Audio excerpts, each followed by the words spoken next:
No intro video today. That's okay. No countdown. Hello, y'all. Welcome to Exit and Elevate Money Matters for Wantrepreneurs, a special financial literacy month edition. I'm really, really excited to have Arielle Deane and Tania Brown here, who have both been featured stories on the Purpose Post this month. We're about to have a really, really great conversation about how to get your coins in order for whatever professional transition might be around the corner for you in whatever way that looks like. So I will stop talking and pass it over to the ladies to introduce themselves. Arielle, do you want to jump in first? Sure. Thanks, Shatay. Hi, everyone. My name is Arielle Deane. I am a former business and coaching executive, now teaching women how to trade stocks, and really especially women of color, so that they can earn more on their own terms and exit any toxic jobs and build the financial flexibility that they deserve.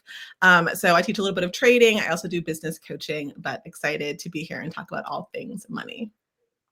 Absolutely. And you'll see scrolling. This is the article that Arielle is featured in. So if you want to hop on over to Purpose Post and make sure that you check that out, please do so. And Tania, tell us about yourself.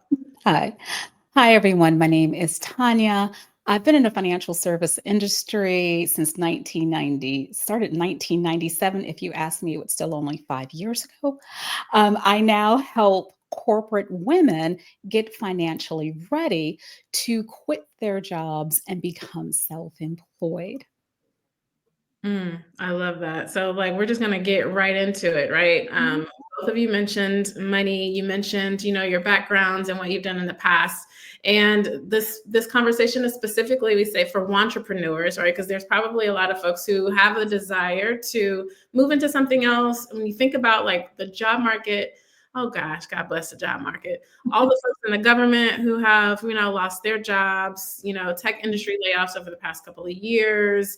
There's, I was at a conference and there are fewer recruiters, right? And so all these people looking for work, and yeah, it's just a bit of a hot mess. But then there are these folks who would love to not have to be in the job market anymore and are fearful because of health insurance or money or all of the other things. So what would you say, either of you or both, what's the number one financial misconception that people have about leaving, some sort of traditional 9-to-5 to start their own work independently? Tania, do you want to go ahead? You can go Yeah, first. I will say when I speak to clients, the number one misconception is grossly underestimating how much they'll need if they want to take a leap. And almost as a part B, assuming the only way to, if they want to become self-employed, is to take a huge leap. They can do this in micro steps. There's more than one way to get to the goal. Totally. I love that. Micro steps. We'll have to come back to that. I like that. You already have anything to add there? Yeah, I would say on the flip side, though, I think everyone worries a lot about healthcare. And I think obviously it's really important, especially in the United States.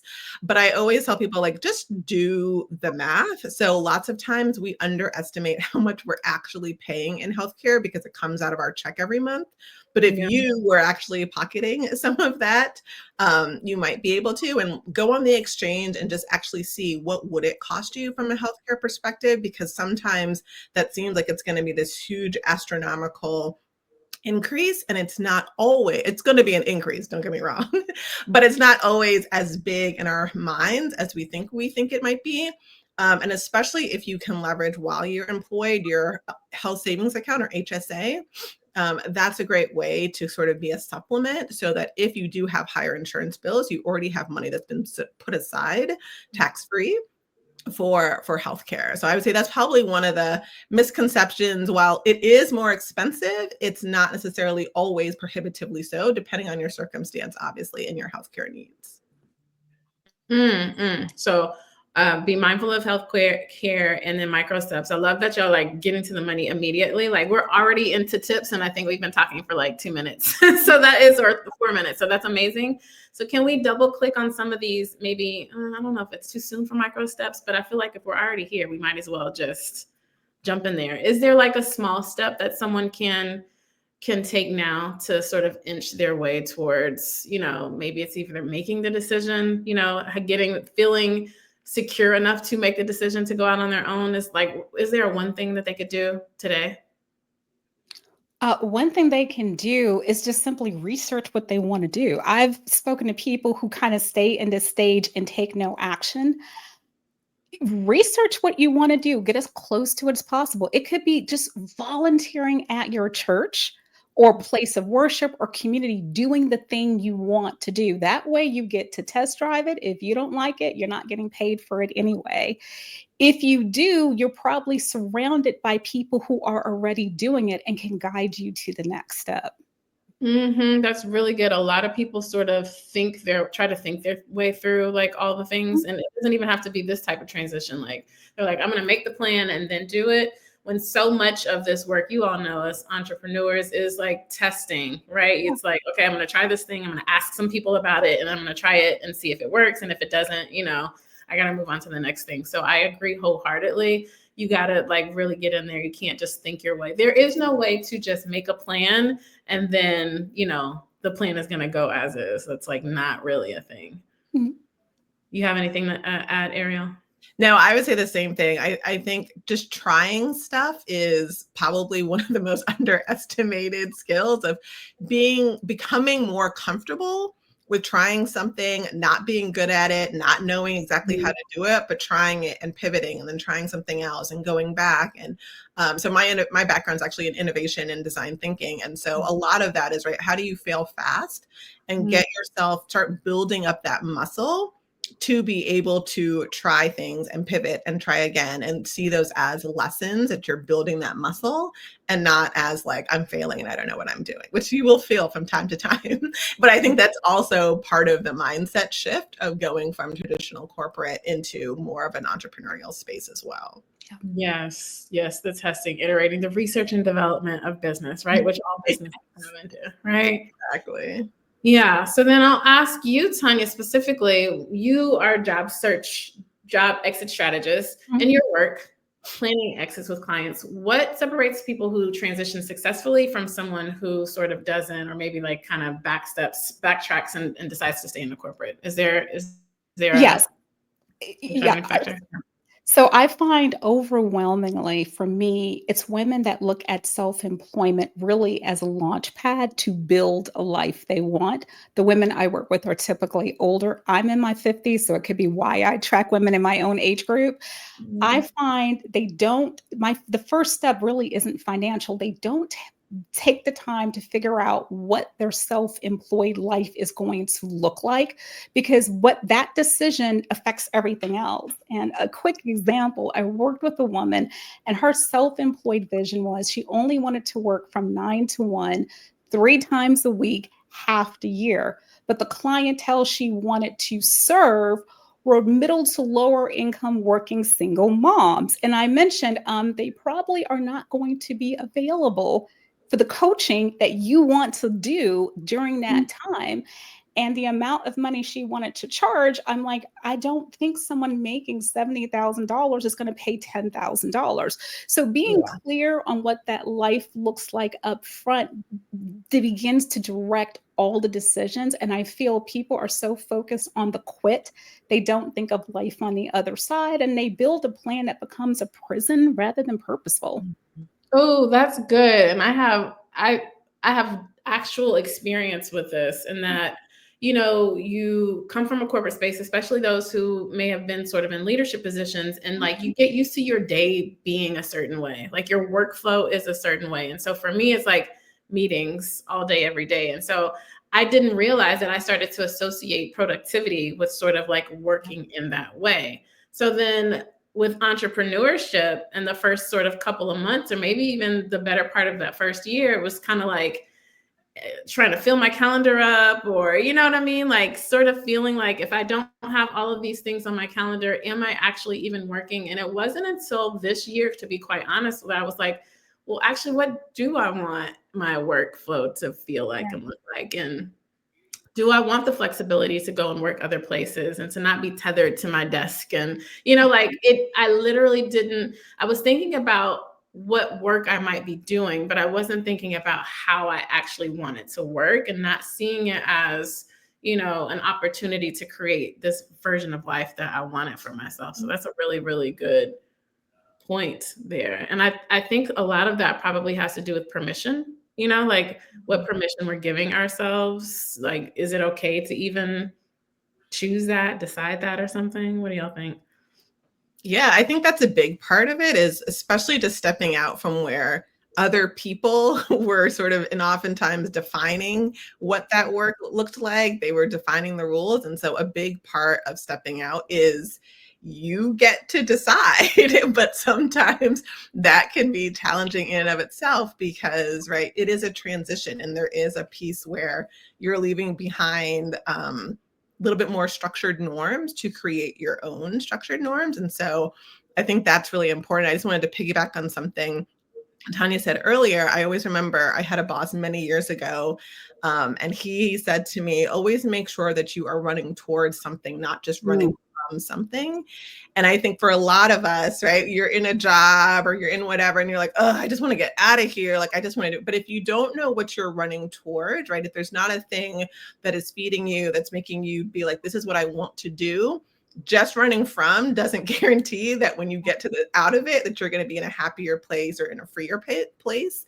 So I think exactly to her point is you got to get really clear on what does that vision look like? What's the business? Who are the people? What's the impact that you're running towards? Not just the job or the boss or whatever that you're running away from. And I think getting really clear on that early makes it a lot easier to put your plan in place and actually execute it because otherwise you can get caught up and stuck in a lot of the money concerns and the other financial challenges.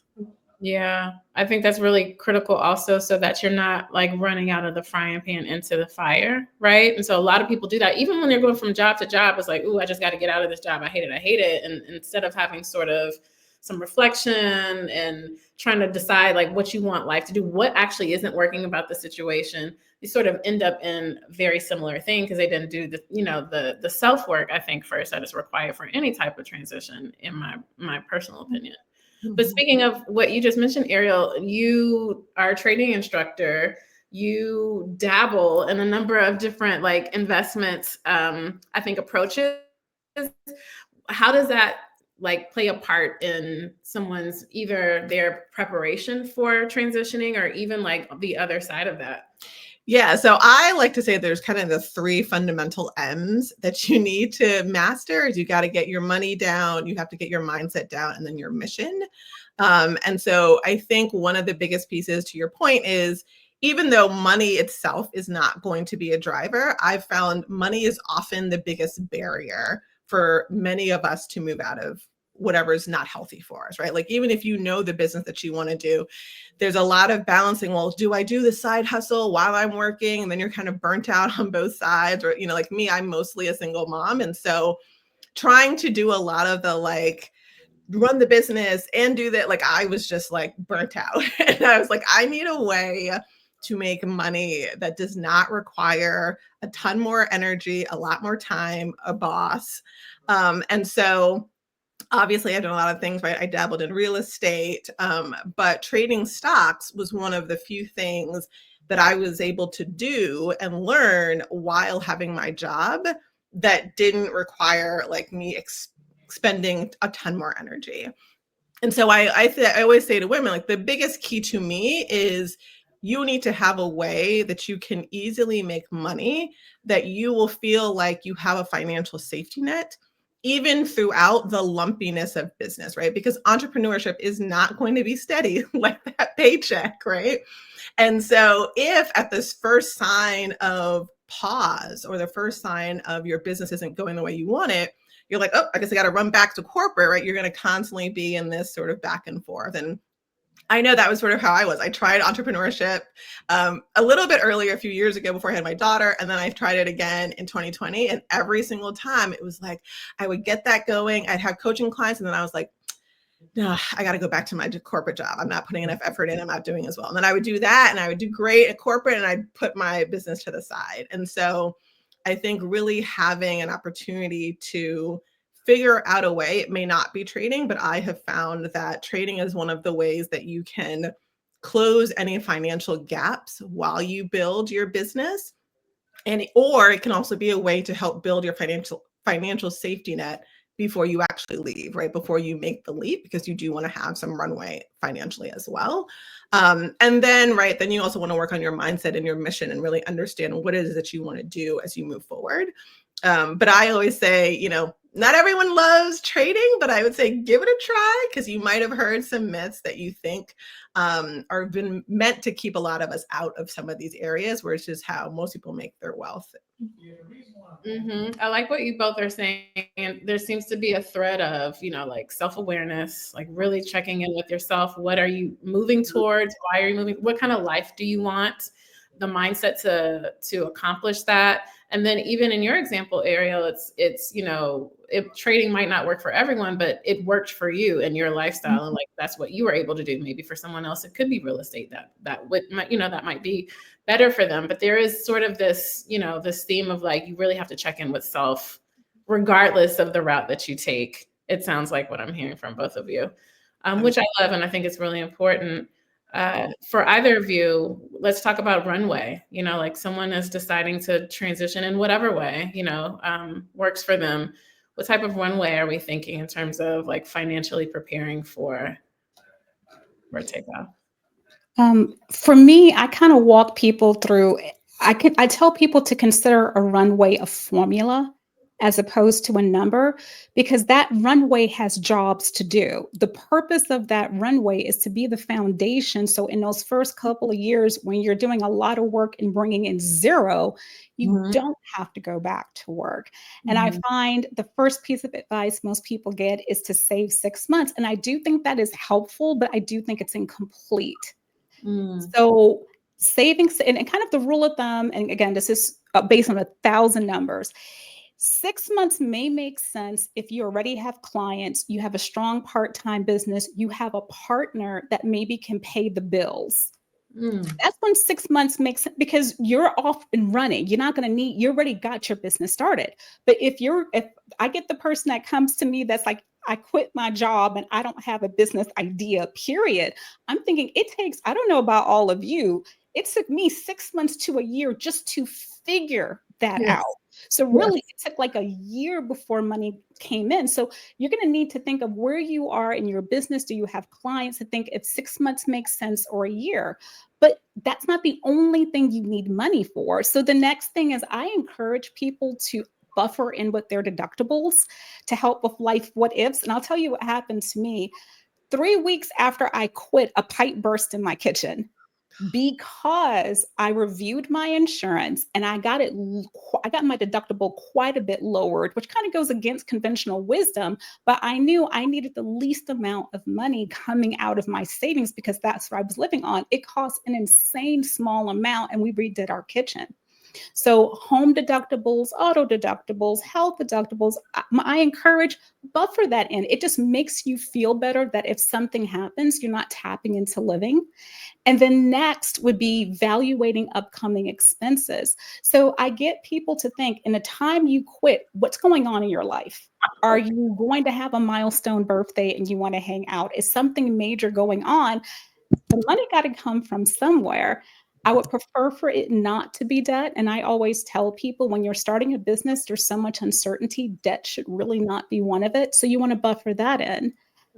80% of businesses are self-funded. So somebody's going to need to cover the first year of business costs. That's going to be you. So factoring in all of those. And then again, I give it as an acronym, SAVE. So the S is setting your living expenses. The A is assessing financial risk. That's putting in the deductibles. The V is evaluating the expenses that are coming up in that season you are actually going to be self-employed. And the E is estimating those startup business costs. And I got to put this out there. You do not need a $4,000 website and an $8,000 branding video when you have no idea what client you are attracting with them. I feel like that is a conversation I have with everybody, and I want to save that money. So yeah, sorry, I had to put that out there. No, I love that. I love that. We're gonna have to get the acronym and put it in the comments of the event so people can see it.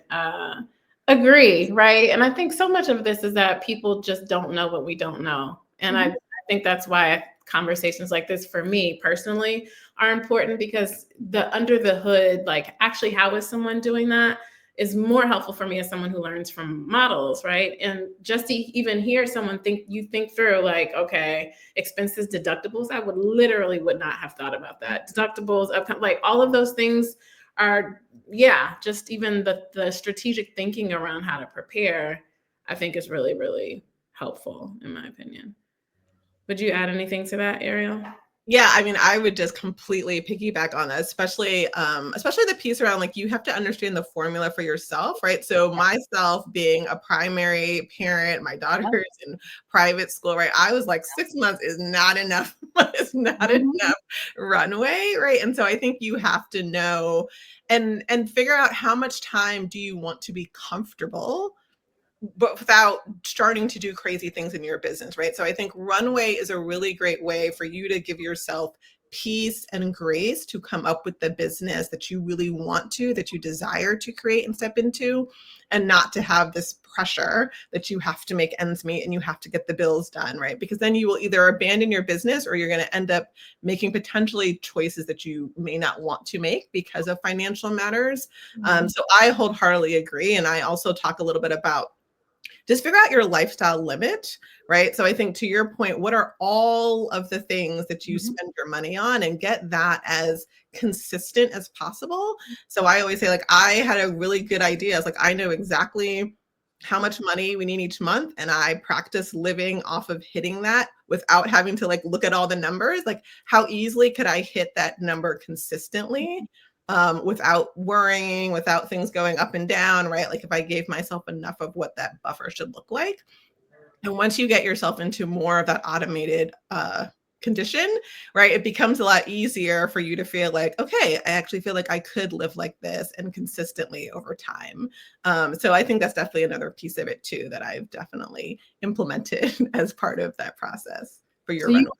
you rehearsed your exit. I like that. You rehearse your financial exit. Like, you want to know what it's going to be like to live. Like my, to me, lifestyle limit is like, what's the baseline, right? Below this point, I'm not comfortable, right? But at this point, we're comfortable. We can still do things. I don't feel like I'm penny pinching. And you may have some things that you add in as well. Like, I thought a lot about emergencies, et cetera, but figuring out what that is and then live on that for a little bit, even if you're making more than that, right? Making sure that you're automating some of these other investments, but living off of that for a while so that when that's your normal, it just still feels normal and comfortable.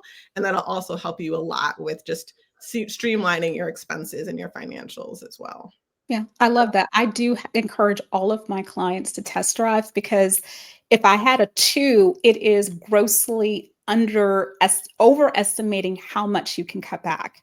If you are used to spending $100 a month on coffee, going to 0 is a lot. So I tell them we need to balance savings with sanity, because this has to be for the long haul or you're going to cave. Yeah. So what does that transition budget need to look like for it to be sustainable for a couple of years? And then I have them go out and actually live with that budget. And I tell people there is no shame. If you must have coffee, let's buffer it in a way that still meets your goals. But Arielle, I think it's a great point. So rehearse. I'm collecting the through lines here. So we said self-awareness was the first one. And then I'm hearing discipline is probably the next thing. Like you have to have a certain level of discipline to budget, to rehearse, right? The test drive, the budget itself.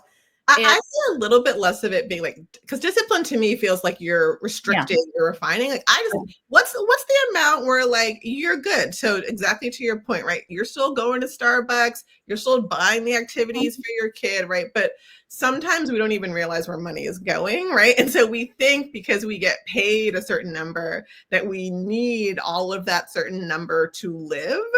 Now, you may still need that in income because you're going to have to pay taxes, but you might actually be able to live off of a smaller amount. In fact, I would argue most of us are not living on our total paycheck, right? By the time you have money go to your 401k and all these other things, you're probably living on a much smaller amount. So figure out what that is. And it is about making that so routine, I like to say, as opposed to like discipline and being too restrictive. But agree with what you're saying. Absolutely. And prioritizing what's important to you. I like my date nights with my husband. I kept that in my budget when I pivoted. It was that important to me. So I tell people, and I tell people, there's nothing that's to be ashamed of. I had one female, getting her nails and toes done brought her joy. I said, well, joy stays in the budget. So you can't have everything, but you can keep the most important things, especially when you're in a season where income is either not coming in or unsteady. But I respect that person gets to choose what that is. Okay. To me, that still says to me, that's still a level of discipline. I don't know why, but I hear what you're saying. It is a level of discipline, but I think exactly to the point, I think it's about aligning your money to your values. So, like I always say to people, like, I don't care about clothes. All my friends know I don't care about clothes, but I care a lot about food. I care about my daughter's education, right? And so those things I'm not scrimping on, right? That money had to be allocated for, but I don't go out and buy clothes all the time because I've never cared about clothes, right? So you are going to have to make those trade-offs potentially, which is a level of discipline, I think, to your point, but it's not in the sense of like you should cut out everything and just like live off of ramen noodles and you can save a crazy amount of money, because I don't think it's realistic, and that's not really why you'd want to leave your job anyway. Yeah, so not like self-sacrificial. Like you don't want to.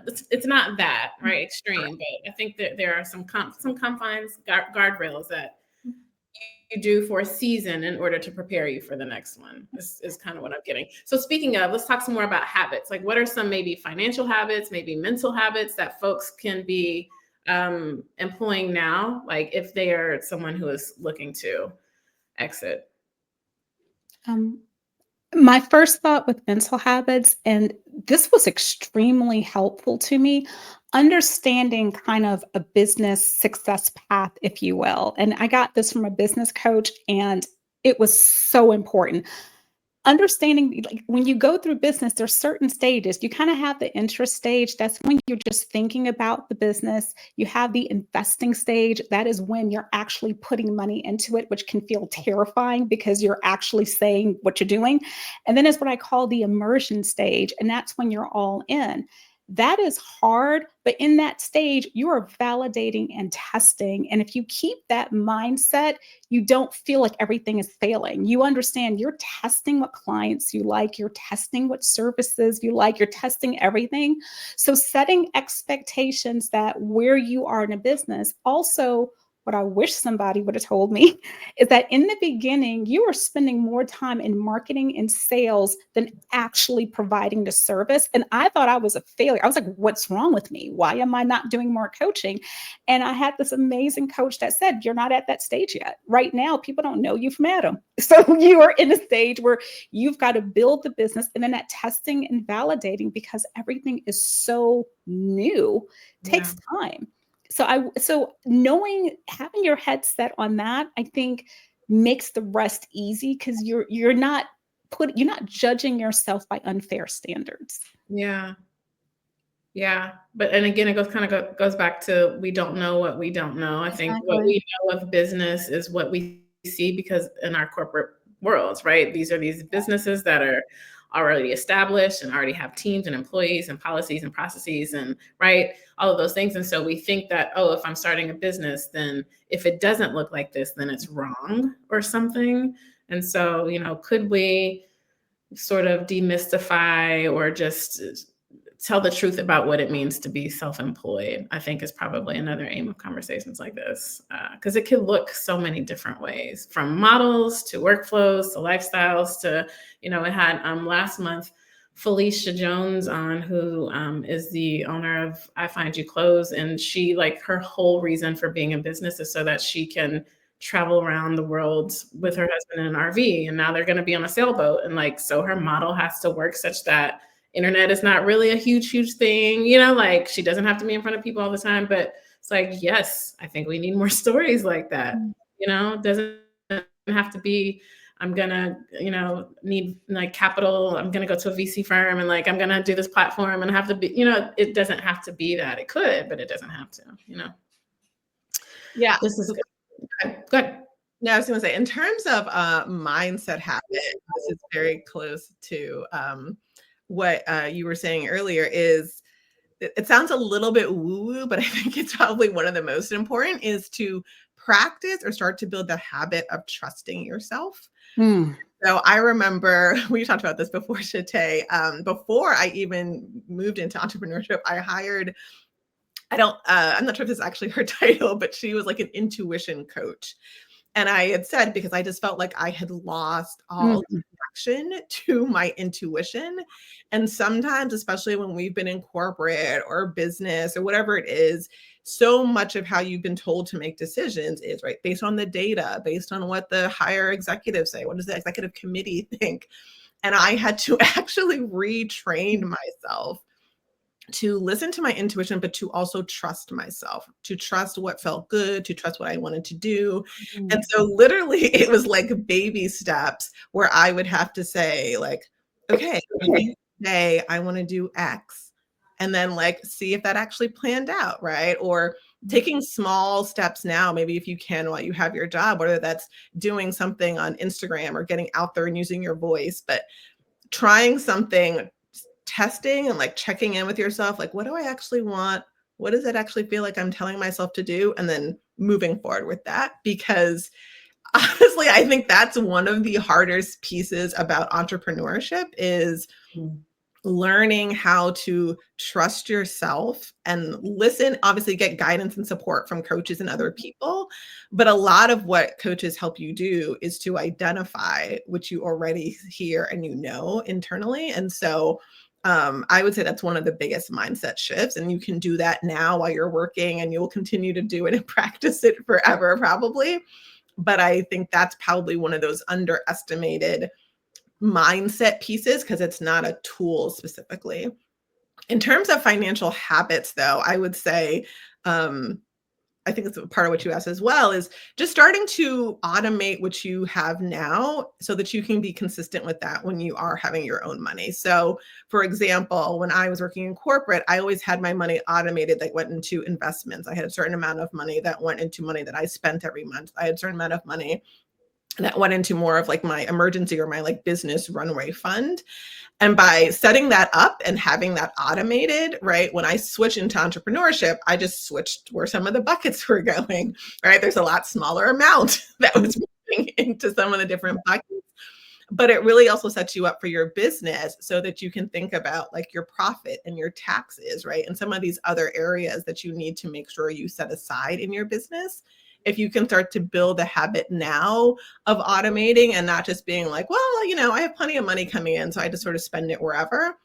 When you can be a little bit more routine and automated in that approach, and that goes back to that lifestyle limit, right? So I know I can tell you almost to the dollar amount, right? This is roughly how much always goes into groceries, and this is roughly how much I always put into extracurriculars or, you know, travel, whatever it might be. And so by starting to set up some of those habits now, it will be a lot easier for you to adjust when you don't have the steady paycheck, but you still want to make sure that you're setting aside money for investments or for other priorities and other things that you value.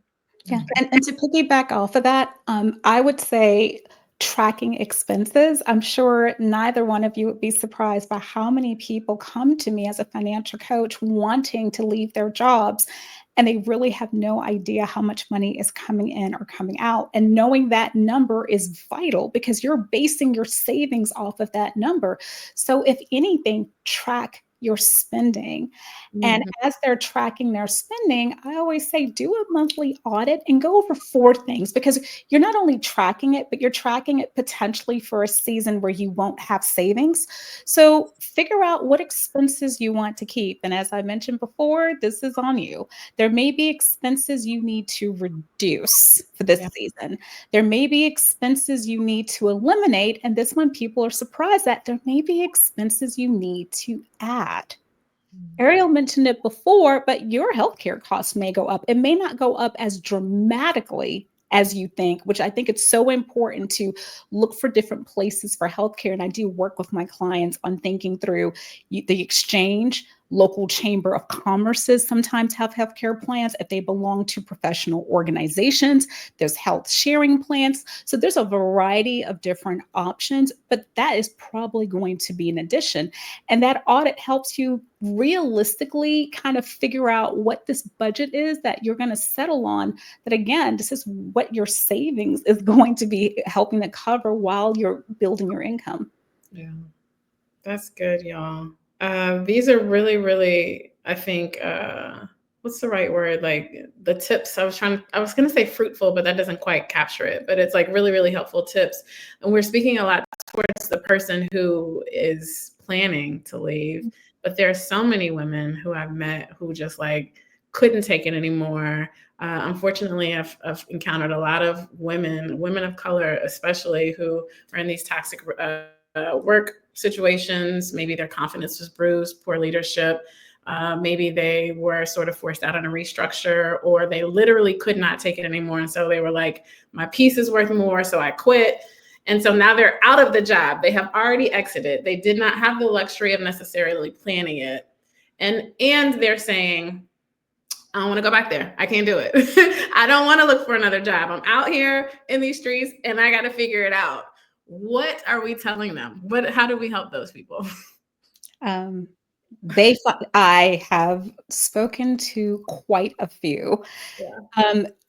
I like to call myself the compassionate reality checker, because there is the idea I don't want to work for anyone else, and there's the idea of going homeless. And sometimes you're going to have to make a choice in the moment. But I tell them, move. You remember how I mentioned earlier, you can do incremental moves. I'm like, okay, you don't like where you were. If you want to be a copywriter, can you work for a copywriter? Can we get you adjacent to what you're thinking of doing?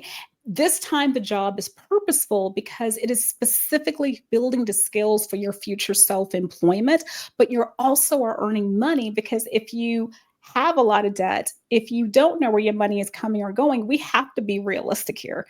And then maybe once you have that, maybe go to a part-time job or ask your employer if you can be 1099, but you can make incremental steps towards self-employment, so it doesn't have to be a huge leap. I would just double click on that really quickly. There are so many different ways or models, like I said before, that self-employment can manifest. And so maybe you are contracting, to your point, first. Maybe you become a consultant first. Like there are so many ways that you can really start to work independently without it looking like the traditional idea of a business. Like I think some people even feel intimidated by the words business or entrepreneur, but you can still have a level of independence and a lifestyle and a professional life that works for you. That is not, all of the things we just said. So that's a good point. Were you going to add something, Arielle? Yeah, I 100% agree. Like you have to be realistic about where you are, right? Where the money is. And to piggyback on what you said, Shate, know that there are lots of different models. I think sometimes there's the shame that like, oh, if you're working part-time, you're not really entrepreneurs. Like, no, you need to pay bills. So focus on paying bills and not being in debt too much before you judge what you need to do for your business. Because many, many, many entrepreneurs do some sort of form and fashion of entrepreneurship.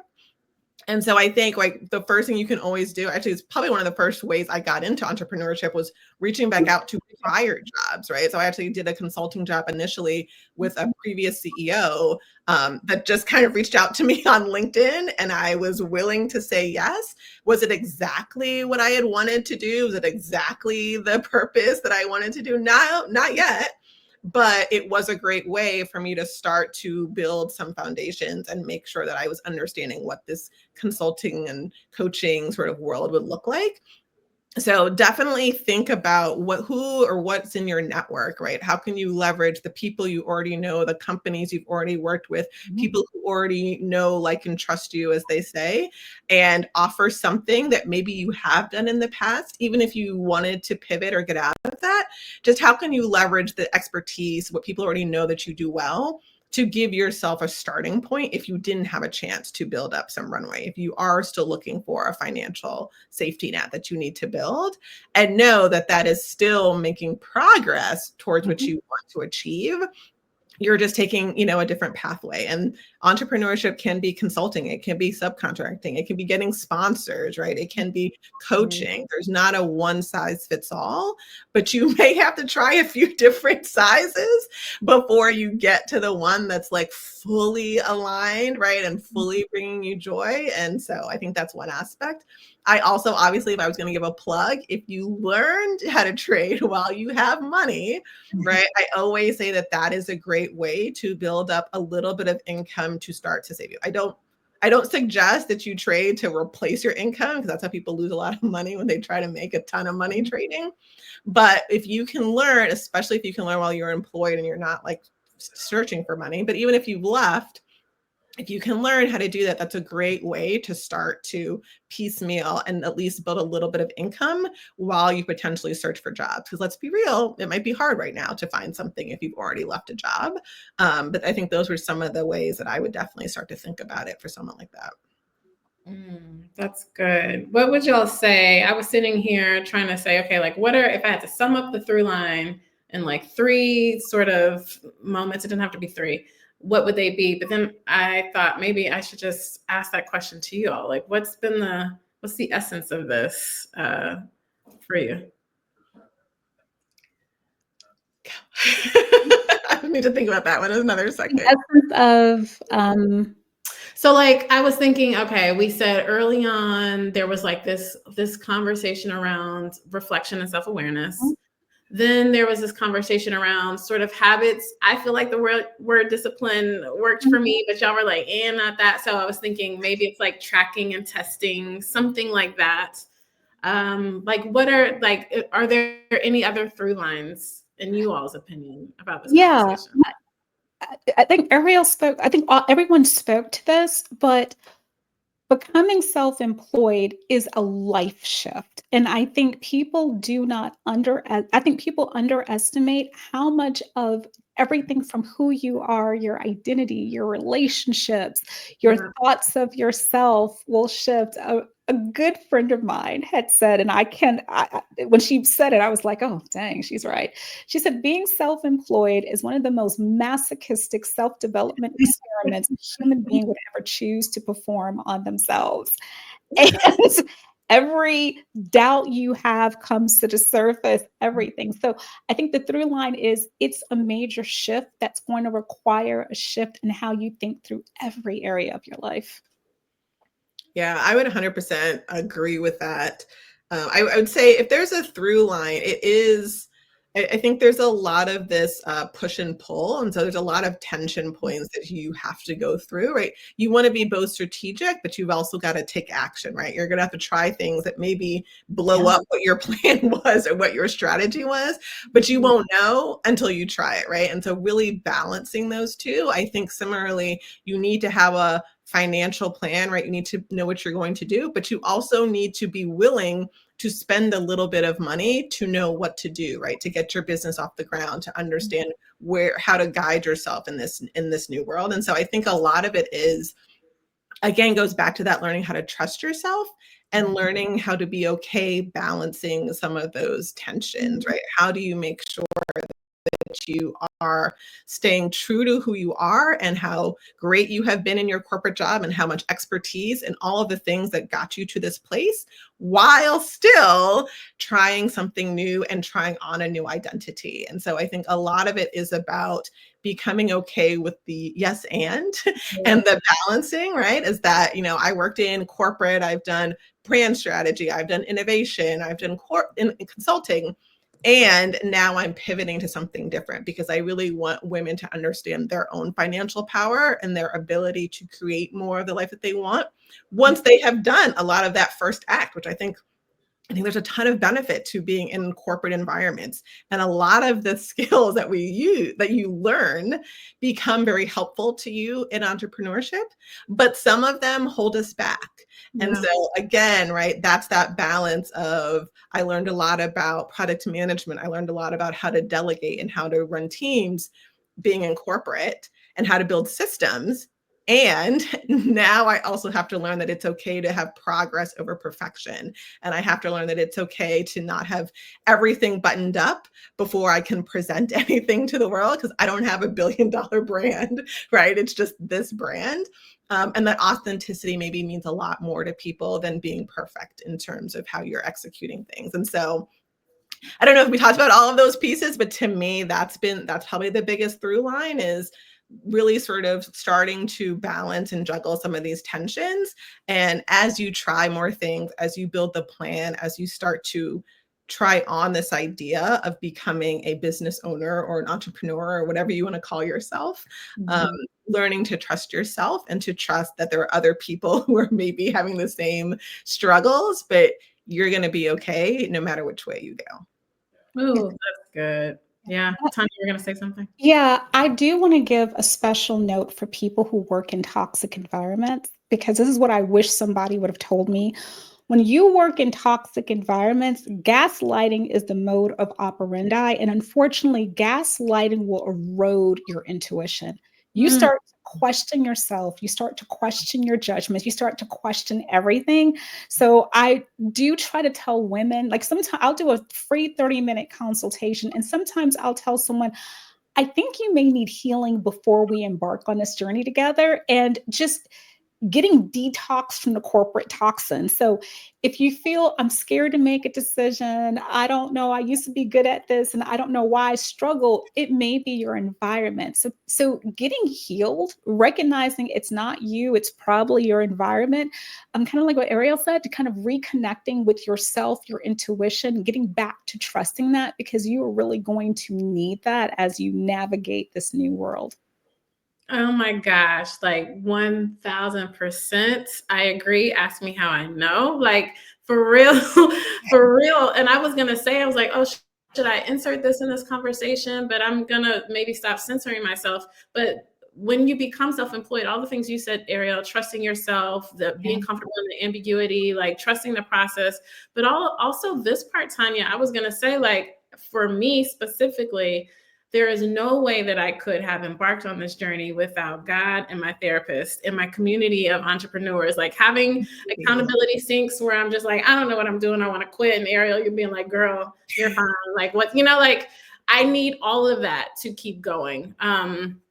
Because it's a very, very, very difficult, process. Hey, Darlene, she said very powerful. Yes. So like all of this, I think you need the strategy, you need the mindset things, you need all of that. And you need some sort of systems and support to help the humanity of you, like make it through all of that too. You know what I mean? Yeah, when I'm talking to my clients, I actually have them build a resiliency plan, because I tell them you will go through what I call the entrepreneurship stages of grief in 5 minutes. I will go from I am on top of the world, oh my God, I'm the biggest failure on earth, to this business have hope, to I am going to be bankrupt.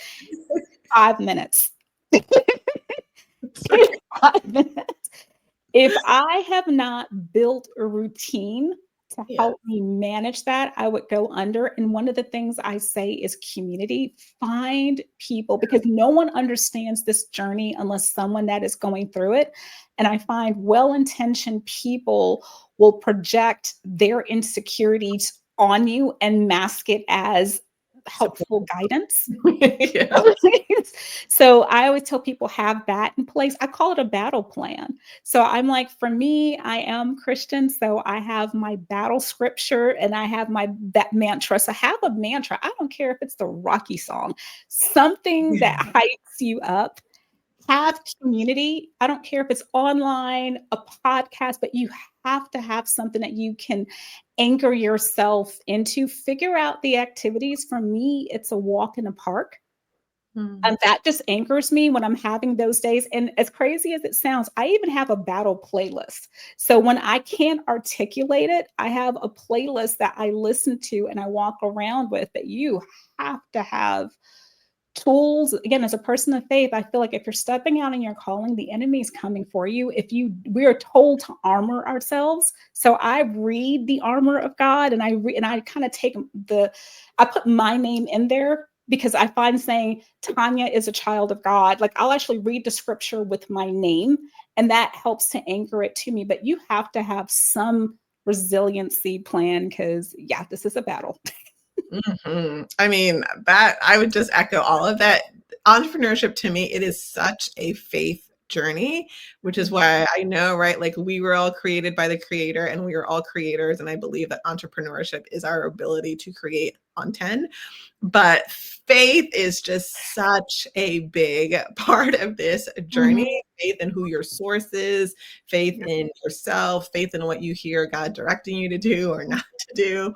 So I think that is huge. And then agreed, I would say the community is big. You have to have people who are also pouring into you, not just people that you are pouring into, and people who can make it seem like the norm to sell to other people, to get a no, to try something new, right? When you're surrounded by that type of community and people who are having the same ups and downs, it makes you feel less like you're the crazy person and more like, oh, well, obviously we should all be doing that. And we underestimate how much that plays into our ability to see something as a norm and then make it more of our reality. Yeah, that's well said.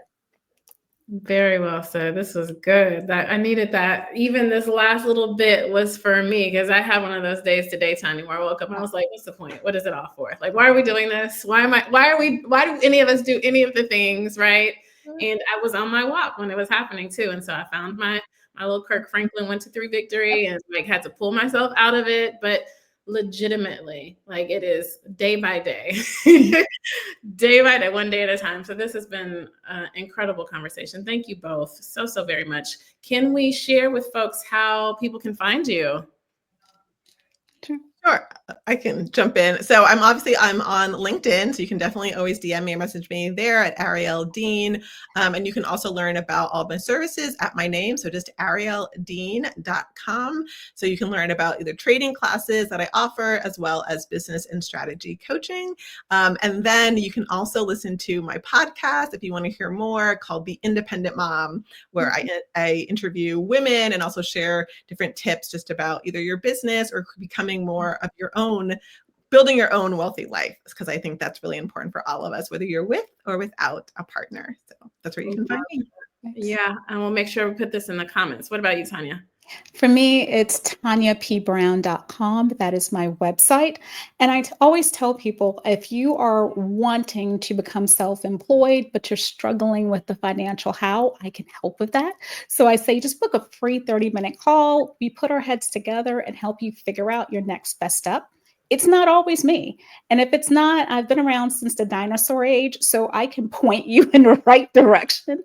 And if it is me, then it's figuring out what's your best next path to living the self-employed life you love. I feel like we're saying the same thing, just in slightly different ways, but that wealthy life.